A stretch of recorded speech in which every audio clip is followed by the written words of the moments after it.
eloquente discurso em que apelou à velha imprensa e ao Congresso para que colaborem com o país. Paulo Guedes explicou novamente que há duas ondas relacionadas à pandemia. A primeira é a onda da saúde, mas a segunda é a onda da economia, que vem sendo agravada por medidas abusivas de alguns governadores e prefeitos. Paulo Guedes falou sobre os esforços já feitos para a recuperação da economia e como o processo de aceleração foi prejudicado pela chegada da pandemia e alertou que o clima de agressividade com o presidente Jair Bolsonaro em nada ajuda na recuperação do país. O ministro pediu que os agentes envolvidos façam um esforço para, ao menos por um tempo, agir em conjunto para possibilitar a recuperação, que inclusive é fundamental para a saúde. O ministro fez um apelo: por favor, enquanto o Brasil está de joelhos, nocauteado, tentando se reerguer, por favor, não assaltem o Brasil. Assista. E na hora que nós estamos fazendo esse sacrifício, que o gigante caiu, o Brasil está no chão, é inaceitável que tentem saquear o gigante que está no chão, que usem a desculpa da crise da saúde para saquear o Brasil na hora que ele cai. Nós queremos saber o que podemos fazer de sacrifício pelo Brasil nessa hora, e não o que o Brasil pode fazer por nós. E as medalhas são dadas após a guerra, não antes da guerra. Nossos heróis não são mercenários. Que história é essa de pedir aumento de salário porque um policial vai à rua exercer sua função, ou porque um médico vai à rua exercer sua função? Se ele trabalhar mais por causa do coronavírus, ótimo, ele recebe hora extra. Mas dá medalhas antes da batalha? As medalhas vêm depois da guerra, depois da luta. O Brasil forte, erguido. Nós vamos nos lembrar disso. Vamos botar o quinquênio, o anuênio, o milênio, o eugênio, tudo que for preciso, mas não antes da batalha. Nós não podemos aproveitar um momento de fragilidade em que o Brasil cai na crise financeiramente. Levamos 1 ano e meio, a reconstrução de um país leva anos. Passamos 1 ano e meio tentando reconstruir. Quando estamos começando a decolar, somos atingidos por uma pandemia. E vamos nos aproveitar de um momento desse, da maior gravidade, de uma crise de saúde, e vamos subir em cadáveres para fazer palanque? Vamos subir em cadáveres para arrancar recursos do governo? Isso é inaceitável. A população não vai aceitar. A população vai punir quem usar cadáveres como palanque. Então eu acho que nós, como brasileiros, temos que estar juntos, temos que atravessar essa primeira onda de saúde juntos. Temos que estar juntos no esforço para impedir que o Brasil colapse também financeiramente. E essa segunda onda que o presidente tem alertado pode nos remeter a um país onde as prateleiras estão vazias.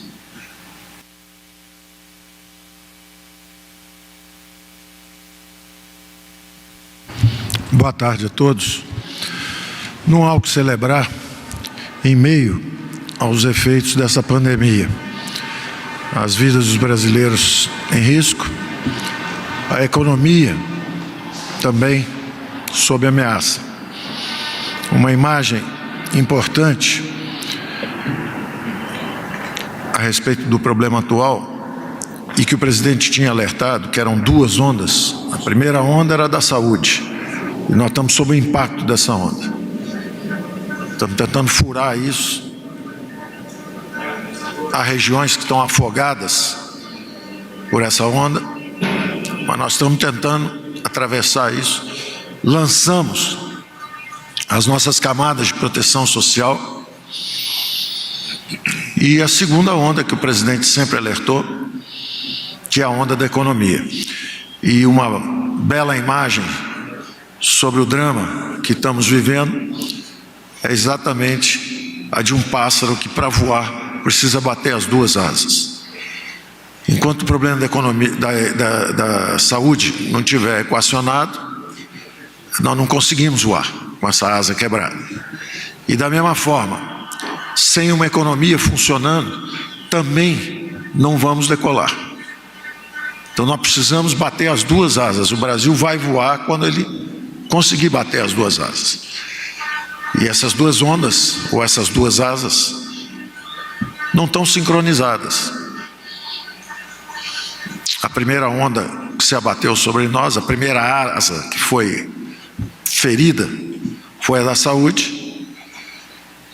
E à medida que o tempo passa, nós vamos ferindo também a outra asa. E essa é a ameaça a todos nós brasileiros. Nós da economia estávamos envolvidos justamente na reestruturação, na transformação dessa economia, porque o programa do presidente Bolsonaro era justamente um programa baseado em valores, princípios, com toda essa área social, saúde, família,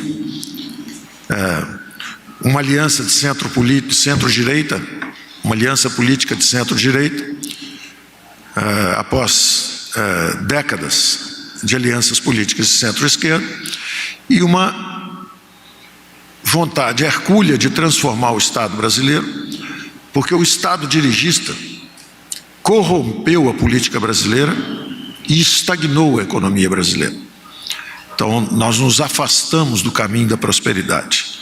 O Brasil, que era uma das economias que mais crescia no mundo, durante 2, 3, 4 décadas, foi a economia que mais cresceu no mundo no século passado, foi desacelerando, foi perdendo potência, e justamente quem mais dizia que cuidava de educação e saúde, enquanto os militares cuidavam da infraestrutura, e deixaram um legado de infraestrutura, quem devia cuidar de saúde e educação, deixou como legado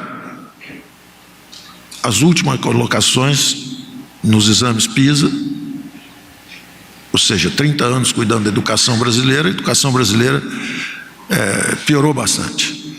E da mesma forma, estamos até hoje sem conseguir que 100 milhões de brasileiros possam lavar as mãos para se proteger dessa pandemia, porque não há saneamento. As tarifas de água e esgoto subiram bastante acima da inflação. E isso permitiu que os salários nas empresas estatais responsáveis por água e esgoto também subissem. Mas os investimentos em água e esgoto desceram. E 100 milhões de brasileiros hoje não podem lavar as mãos e têm esgoto a céu aberto. Então, quando nós entramos determinados a mudar essa estrutura da economia, retirar os privilégios, descentralizar recursos, justamente para que o dinheiro vá para a ponta e possa proteger a população brasileira, quando dizíamos mais Brasil, porque o povo vive nos municípios. Nós poderíamos ter mais saneamento, mais segurança pública, mais saúde, mais educação, se os recursos estiverem na ponta. E esse foi todo o programa do presidente. E nós começamos a fazer isso. Se fechamos a economia ao longo dos últimos 30, 40 anos, vamos abrir. Fizemos acordos comerciais que estavam parados há 8 anos, o Mercosul, há 20 anos, a União Europeia. Estamos em negociação com Coreia do Sul, com Japão, com Canadá. Fechamos o acordo com o EFTA, que é a área da franja europeia. As privatizações, depois de um aquecimento inicial, temos agora o programa de aceleração, a simplificação dos impostos, a atualização do marco regulatório para disparar nos investimentos. Tudo isso estava sendo encaminhado. O apoio do presidente, sempre, um Congresso reformista e uma hipótese que eu sempre contei também, que foi verdade para algumas reformas econômicas, mas não tem sido justa para o governo como um todo, que é exatamente a hipótese que eu tinha, é que a mídia enxergaria a outra face do presidente, não só de disputa política, aguerrida, de às vezes falar um palavrão, eu brincava e dizia que eram maus modos, mas com grandes princípios, ao contrário de governos anteriores, onde havia aparentes bons modos e sem princípios. O Brasil foi saqueado e quebrou em todos os níveis, municipal, estadual e governo federal, apesar das boas maneiras dos dirigentes. Então eu achava que eventualmente a mídia encontraria essa outra face de um presidente que durante 1 ano e meio não teve episódio de corrupção, que durante 1 ano e meio se dedicou com uma equipe de especialistas a melhorar as condições do país. E espero também que o presidente veja o lado da mídia que ajuda as reformas, que empurra um Congresso reformista para as reformas e que houvesse essa aproximação. Essa hipótese de trabalho minha ainda não se verificou. Eu espero que se verifique. Eu acho que, para o bem do país, seria importante que todo esse esforço de transformação que o presidente representa, com 60 milhões de votos que recebeu, seja respeitado. Faltam 2 anos e poucos meses para a próxima eleição. Eu acredito que a democracia brasileira é vibrante, ela surpreendeu o mundo, que não acreditava que nós fôssemos superar os obstáculos. Fizemos uma reforma da Previdência quando milhões de pessoas em outros países avançados iam à rua para impedir a reforma da Previdência, e os brasileiros, demonstrando maturidade, pediram um sacrifício, seja de privilégios, seja para o benefício de gerações futuras. Então, essa atitude de seriedade que o governo tem merece respeito.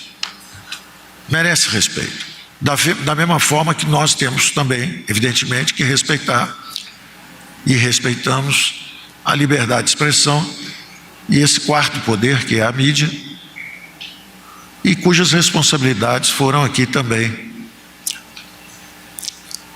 exortadas pelo general Ramos.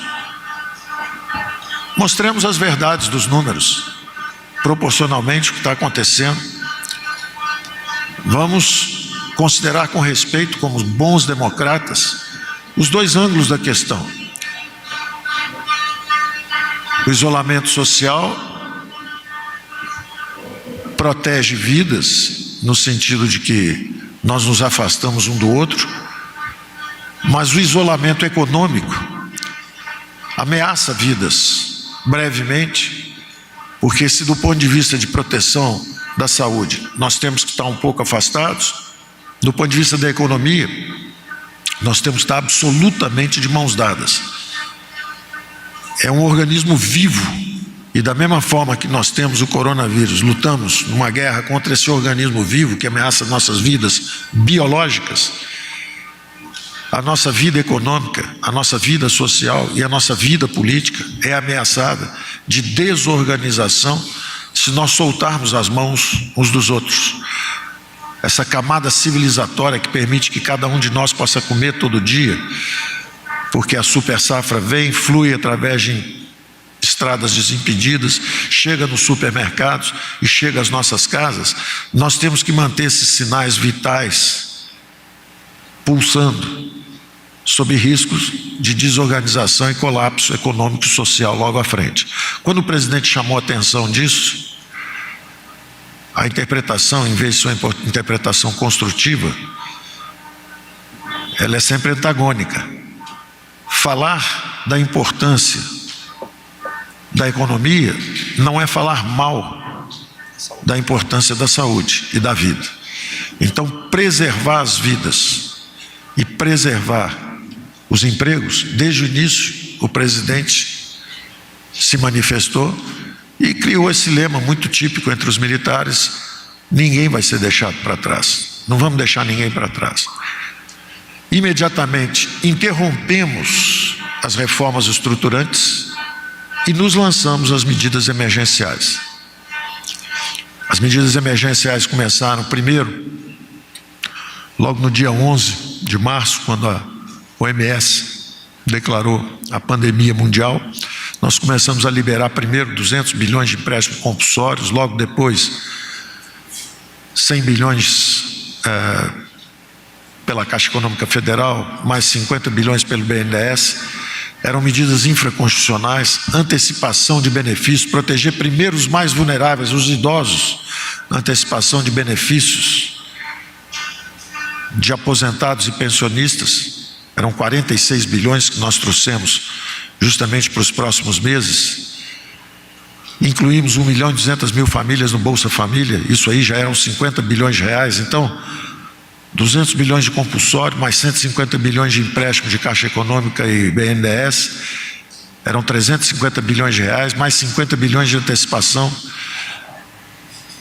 de benefícios de pensionistas e aposentados, mais diferimento de recolhimento de FGTS, diferimento de pagamentos de impostos simples para proteger também as empresas mais simples, eram mais 150 bilhões.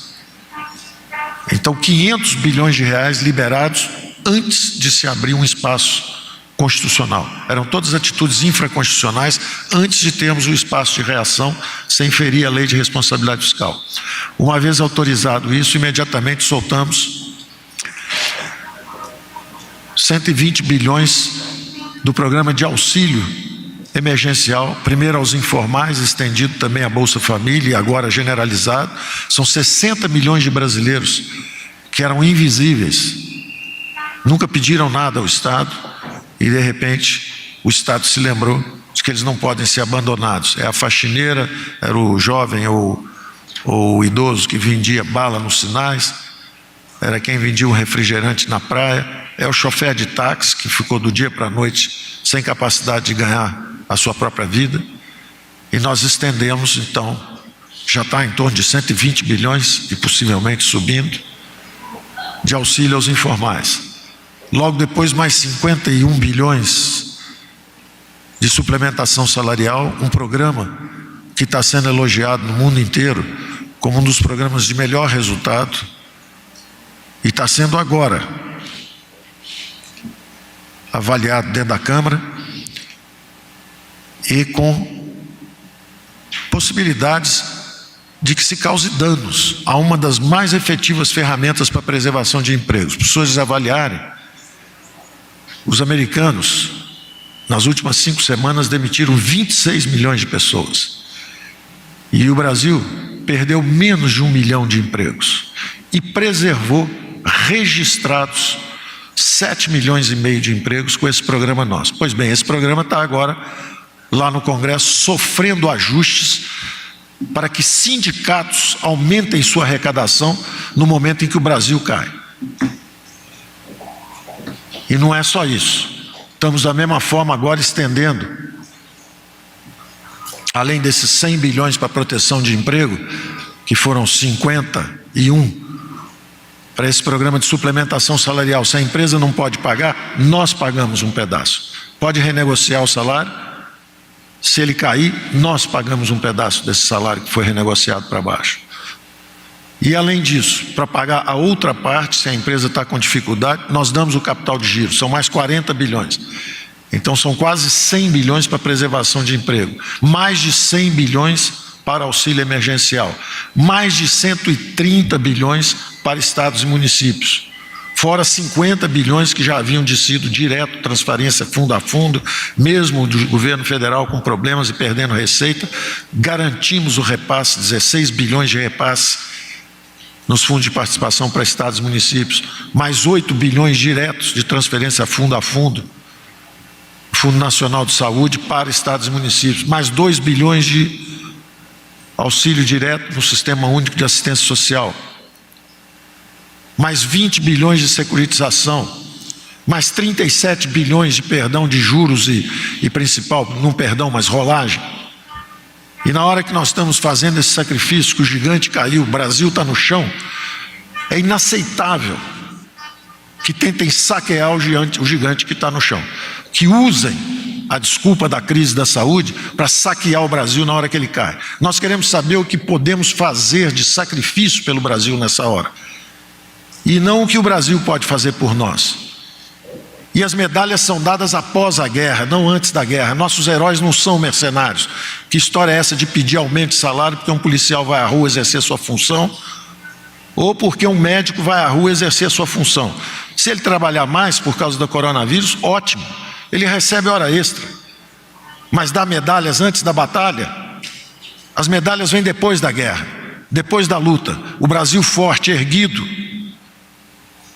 Nós vamos nos lembrar disso, vamos botar o quinquênio, o anuênio, o milênio, o eugênio, tudo que for preciso, mas não antes da batalha. Nós não podemos aproveitar um momento de fragilidade em que o Brasil cai na crise financeiramente. Levamos 1 ano e meio, a reconstrução de um país leva anos. Passamos 1 ano e meio tentando reconstruir. Quando estamos começando a decolar, somos atingidos por uma pandemia. E vamos nos aproveitar de um momento desse, da maior gravidade, de uma crise de saúde. E vamos subir em cadáveres para fazer palanque? Vamos subir em cadáveres para arrancar recursos do governo? Isso é inaceitável. A população não vai aceitar. A população vai punir quem usar cadáveres como palanque. Então eu acho que nós, como brasileiros, temos que estar juntos, temos que atravessar essa primeira onda de saúde juntos, temos que estar juntos no esforço para impedir que o Brasil colapse também financeiramente, e essa segunda onda que o presidente tem alertado pode nos remeter a um país onde as prateleiras estão vazias. As pessoas até têm os recursos, que não faltarão, não vai faltar dinheiro para a saúde. Nós estamos mandando centenas de bilhões para os senhores avaliarem. O Brasil, do ponto de vista de esforço fiscal, é o dobro da média dos países emergentes. A média dos países emergentes é de um déficit primário em torno de 2,3. E a média dos países avançados é de 4,4. Pois bem, o Brasil já está em 4,6. Maior esforço fiscal do que a média dos avançados e o dobro dos emergentes. E numa hora dessa, não estamos fazendo o suficiente, o governo é descoordenado, o governo não consegue entregar. Isso é injusto, isso é uma covardia, no momento em que estamos todos envolvidos nessa luta. 40 milhões de brasileiros digitalizados em 2 ou 3 semanas, o dinheiro chegando, enquanto isso nos Estados Unidos o cheque não chegou ainda, para a maior parte da população, no país mais avançado e mais rico do mundo. E nós aqui sendo apedrejados enquanto lutamos em defesa do país. Então o apelo que eu faço é que haja moderação, de parte a parte. Se nós estamos um pouco excitados pela luta também e pelo combate, estamos cansados, nos perdoem se errarmos.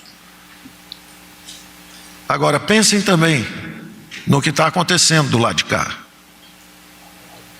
Onde um país onde não há corrupção, onde o presidente luta desesperadamente para mudar a forma como a política era feita, para reafirmar valores que 60 milhões de brasileiros apoiaram, como família, como religião. Todo mundo é livre para ter a crença que quiser. Agora, respeito de parte a parte. Não faz sentido, nós estamos num barco ameaçado de ser afundado por 2 ondas enormes, e nós estamos lutando a bordo. O que nós vamos conseguir com uma luta a bordo desse barco? Vamos salvar o barco. Quando a gente chegar em terra firme, a gente começa a brigar de novo. Então, eu diria, primeiro, que nós estamos num esforço emergencial com a economia. Do ponto de vista de recursos de liquidez, já saíram mais de 1 trilhão e pouco, mas isso normalmente são fluxos financeiros. Do ponto de vista de impacto sobre o déficit, efetivamente, o número é menor, mas é o dobro dos emergentes e é maior que a média dos avançados. Não há como não dizer que o Brasil está fazendo muito mais para proteger as vidas, salvar as vidas e proteger os empregos dos brasileiros, por um lado. E por outro lado, dizer o seguinte: nós vamos lutar, nós vamos atravessar essa primeira onda da saúde, nós vamos nos encontrar do outro lado e nós vamos celebrar a vida, porque a pandemia tem início, meio e fim. E o Brasil não, o Brasil vai seguir, vai continuar.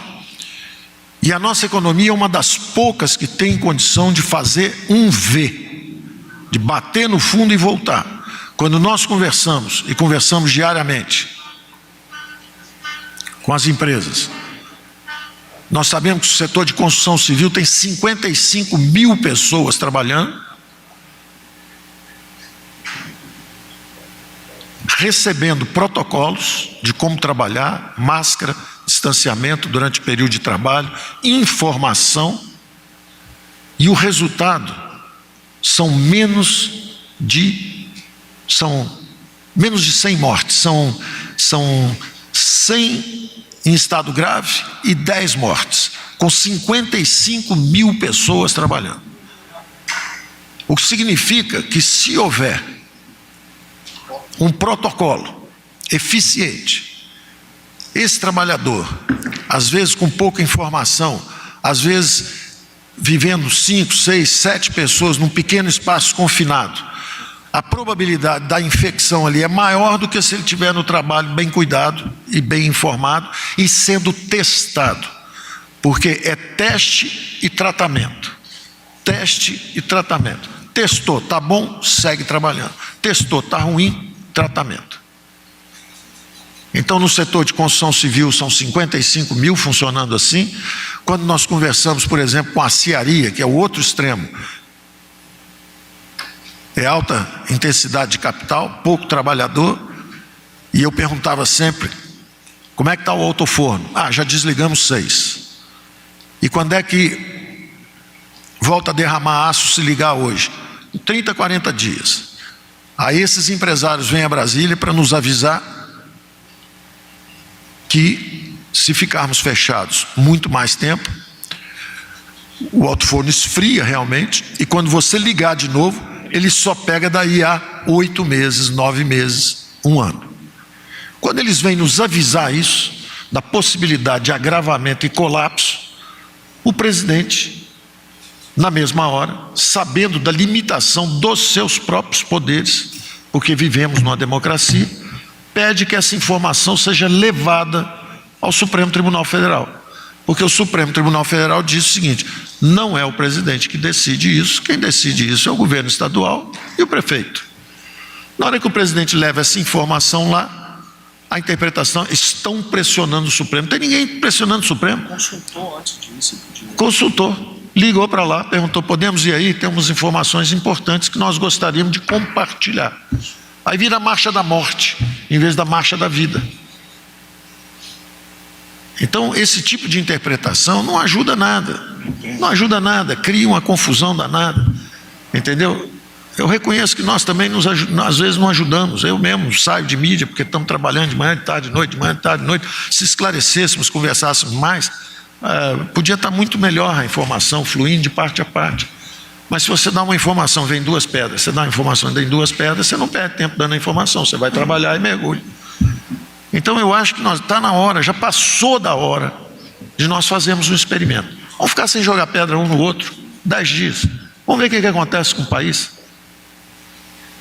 Então eu digo o seguinte: o Brasil é um dos poucos países que tem condição de fazer a recuperação em V. O Brasil estava começando a decolar quando o mundo estava em desaceleração sincronizada. Não sou eu falando isso. Eram as maiores economias do mundo reunidas em Davos, depois na reunião do FMI, e a avaliação deles era unânime: o mundo está descendo. E, para surpresa deles, o Brasil estava começando a decolar. Então nós temos condição de fazer um V. Se nós continuarmos brigando a bordo, vai virar um U. Em vez de bater e voltar rápido, ela vai afundar e vai ficar um bom tempo antes de voltar. E isso só vai agravar a crise da saúde. E se brigarmos bastante, aí podemos fazer um L. Você bate, afunda e fica. E isso é muito pior para todo mundo. Então nós temos que entender que são 2 organismos vivos lutando. De um lado, nós, biologicamente, lutando contra um vírus, que tem princípio, meio e fim. Ele vai embora um dia. Nós vamos criar a nossa imunidade coletiva em algum momento. E de outro lado tem um organismo vivo, pulsando, que é a economia brasileira. E nessa nós temos que ficar de mão dadas. É o contrário da outra, onde nós temos que ficar distanciados. O que podemos fazer nos próximos 2, 3 meses?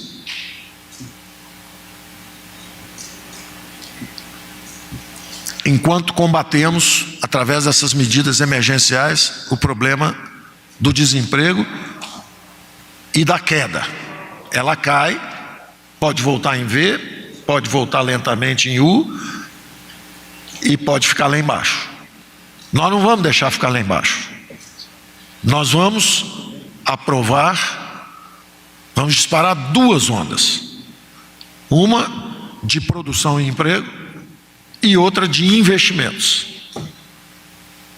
Vou falar primeiro rapidamente da produção da onda de investimentos, que estamos conversando com o nosso chefe da Casa Civil, que é o coordenador de todos esses projetos.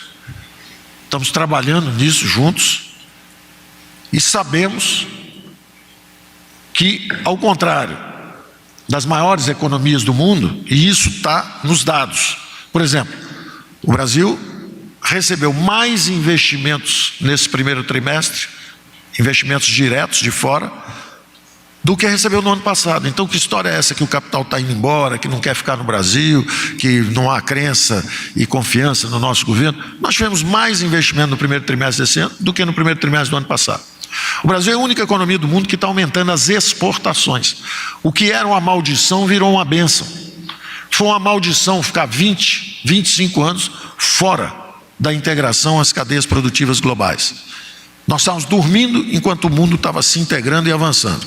Foi uma maldição. Mas, curiosamente, na hora que um meteoro atinge o Brasil e atinge o mundo, que é essa pandemia, o que era uma maldição virou uma bênção. As cadeias produtivas globais estão rompendo, uns param de encomendar dos outros, e o Brasil, que só vendia produtos agrícolas e minério, está vendendo produtos agrícolas e minério. E as exportações subiram em relação ao primeiro quadrimestre do ano passado. Então, o choque externo que o Brasil ia sofrer, o PIB ia cair pelo menos 1/3 pelo choque externo e 2/3 pela autoimolação, quando fazemos o distanciamento social. Vamos devagarzinho enfraquecendo os sinais vitais da economia. Esse 1/3 que viria de impacto externo não veio. Agora é conosco. Afunda se nós nos afundarmos. E essa reflexão é que o presidente nos convida a fazer. E diz: vamos pensar sobre isso. Pensem. É legítimo, é um outro ângulo. Tem um ângulo que é o seguinte: olha, pode acontecer isso, certo, vamos proteger a saúde, escutamos bastante, como foi dito aqui, vemos isso diariamente na televisão, o dia inteiro, morrendo gente, sim, péssimo, terrível para todos nós, não há o que celebrar. Agora, vamos escutar o outro lado, pode morrer muito mais, hein? Porque daqui a pouco falta comida, daqui a pouco a prateleira está vazia, e daqui a pouco é uma desorganização social. Então, vamos só escutar esse alerta. Em vez de jogar pedra uns nos outros, vamos ouvir uns aos outros, vamos nos ouvir uns aos outros. Esse é o convite, a reflexão. Do ponto de vista econômico, nós vamos disparar uma onda de investimentos. O marco do saneamento está no Congresso há 1 ano, está no Senado. Pronto, nossa equipe trabalhou isso 1 ano, o senador Tasso Gereissati, com a equipe dele, um belo trabalho ele fez, nós ajudamos, pronto para votar. Se votarmos hoje, daqui a 1, 2, 3 meses, quando a economia começar a reativar, já voltam os investimentos. São dezenas de bilhões de reais, podendo ser centenas de bilhões. E os brasileiros vão poder lavar as mãos, porque se essa doença ficar mais tempo conosco, é bom que alguns brasileiros daqui a 3 meses possam pelo menos lavar as mãos, para tentar escapar dessa doença. É uma covardia deixar o brasileiro sem água, enquanto a doença se propaga. Isso está pronto lá. A outra é o marco do setor elétrico. A Eletrobras precisa de recursos para o Brasil não sofrer um apagão lá na frente. Precisa investir 16 bilhões por ano, não consegue investir mais do que 3. São 3,5 que ela investe. Então nós precisamos avançar com isso também. São as privatizações que nós já estamos querendo fazer. Não dá para fazer agora, a Bolsa está mal. Mas se fizermos um V, no final desse ano, as bolsas antecipam, já estão subindo de novo, e estaremos lá com o marco do setor elétrico. Petróleo e gás natural, o choque da energia barata para reindustrializar o Brasil. Não vamos perder a pista, nós estamos nessa pista. São centenas de bilhões para petróleo e gás que vem por aí. Saneamento, petróleo e gás, eletricidade, infraestrutura, concessões. Vamos criar milhões de empregos. E agora mais ainda. Agora com a crise da saúde, vai ficar mais óbvio algo que eu tenho sempre insistido. É o mais cruel e o mais perverso dos impostos. O imposto sobre o trabalho. O imposto sobre o pagamento, o salário, a folha de pagamentos. Isso é um crime contra o brasileiro. O brasileiro recebe pouco, o salário é baixo, mas o custo para a empresa é alto, é o dobro. Então nós temos que eliminar isso. Nós temos que criar a carteira verde e amarela. Não tem os encargos trabalhistas lá. Nós vamos criar milhões de empregos. Nós vamos ter que fazer frente de trabalho. Nós vamos pegar 1 milhão, 2 milhões de jovens, vamos tirar das ruas e vamos botar essa turma recebendo recursos para receber treinamento técnico, para se preparar para o emprego futuro.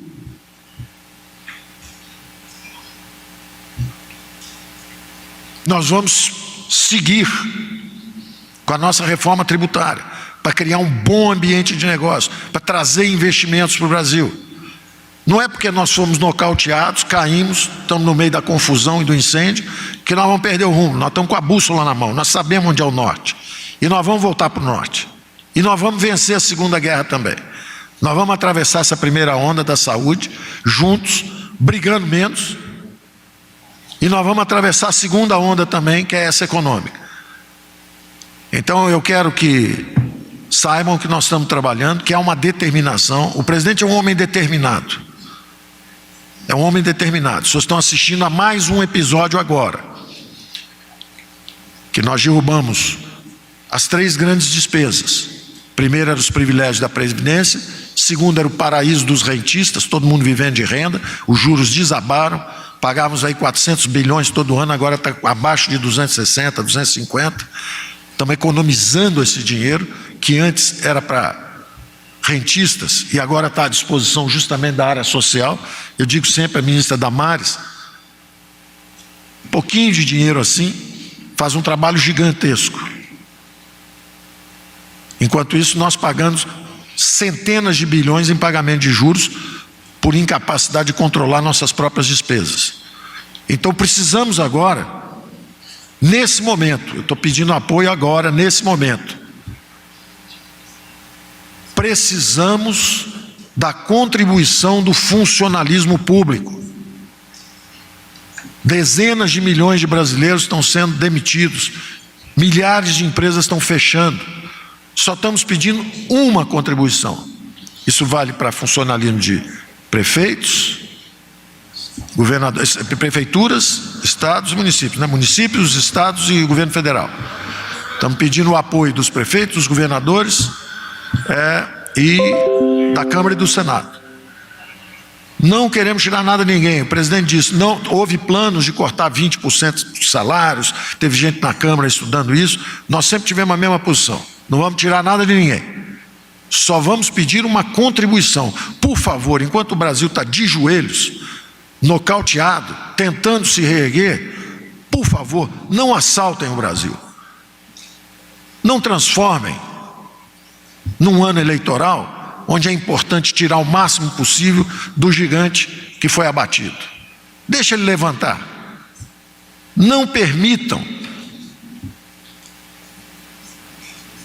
que as despesas extraordinárias que nós estamos tendo, distribuindo esses recursos para estados e municípios, não permitam que esse dinheiro que está sendo dado de boa fé para ajudar a guerra da saúde, não permitam que isso vire aumento de funcionalismo.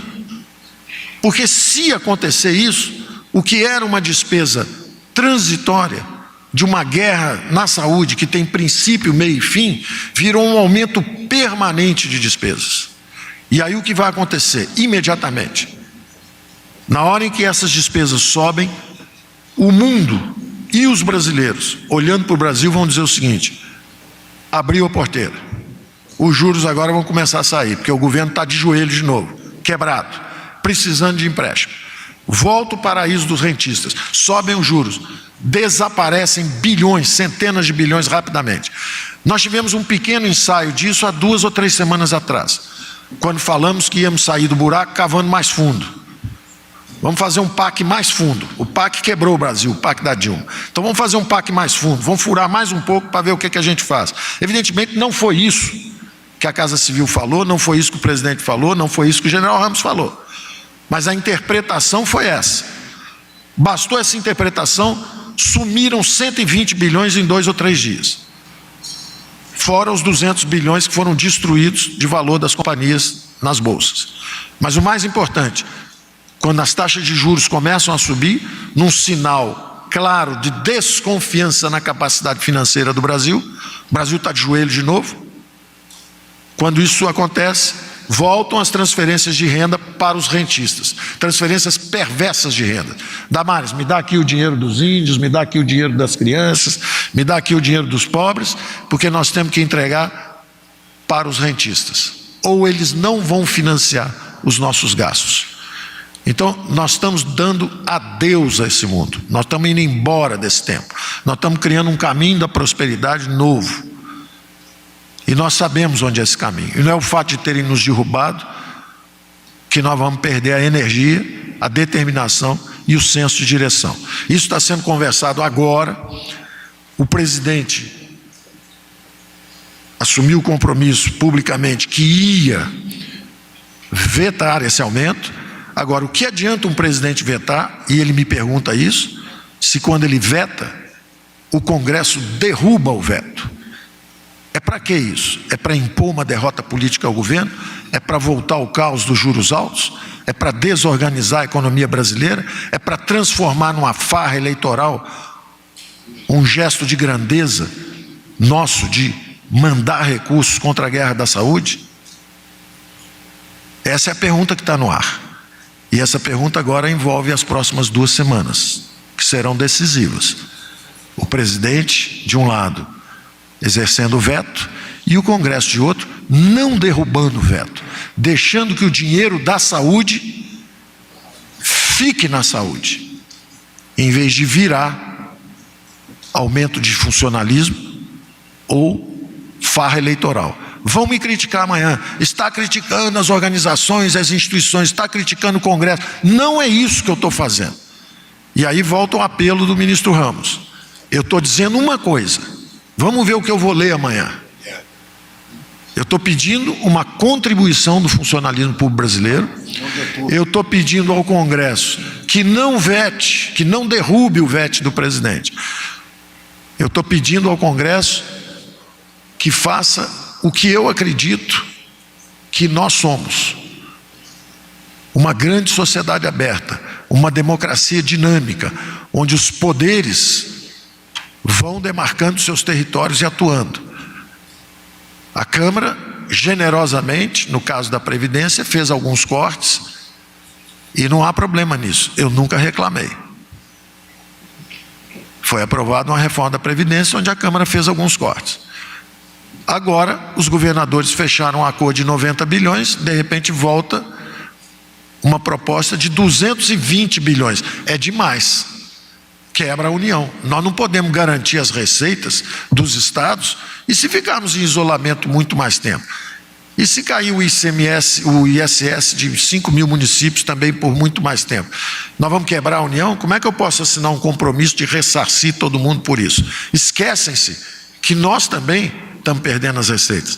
Podemos nos endividar? Sim, mas há limites. Ou os juros começam a subir e desorganizamos o Brasil de novo. Então, quando isso aconteceu, eu pedi socorro à Casa da República.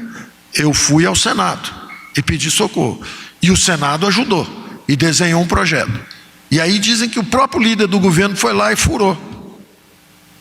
Que negócio é esse? na hora que o Brasil está caído? Que história é essa? E aí o presidente me diz: não, Paulo, isso aí foi uma manobra política lá, nós não podíamos sofrer uma derrota inútil, mas conte com o meu apoio, nós vamos fazer esse veto. Agora, não queremos que haja uma exploração política. Eu veto, eu tenho o ato de coragem, determinação que os brasileiros querem, e aí o Congresso vem e derruba. Cabe a mim alertar ao Congresso o seguinte: senhores, vamos refletir, vamos pensar.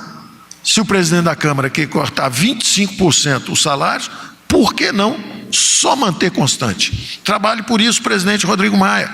Colabore conosco como colaborou quando fizemos a reforma da Previdência. É uma hora de assumir as lideranças, fazer as coisas difíceis. O importante para o Brasil não é só que a liderança política procure a popularidade. O presidente é popular, ele não é populista, ele é popular. Ele toma as decisões difíceis. Quando ele alerta para a segunda onda, ele foi apedrejado, todo mundo criticando, mas ele mantém o alerta dele para a segunda onda. Agora a mesma coisa, se ele tiver que vetar, ele veta. Agora, não transformem isso num ato inútil.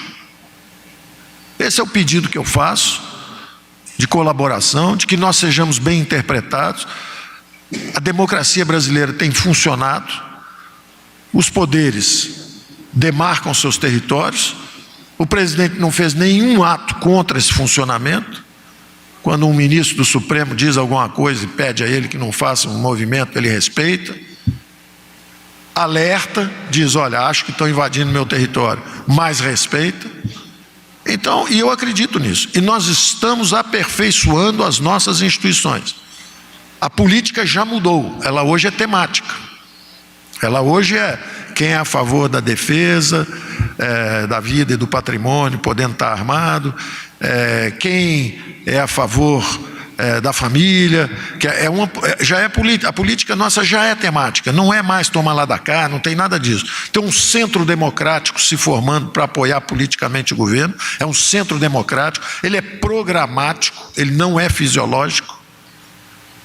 Então nós estamos nos observando, todos nós a nós mesmos, e nós estamos construindo uma sociedade melhor.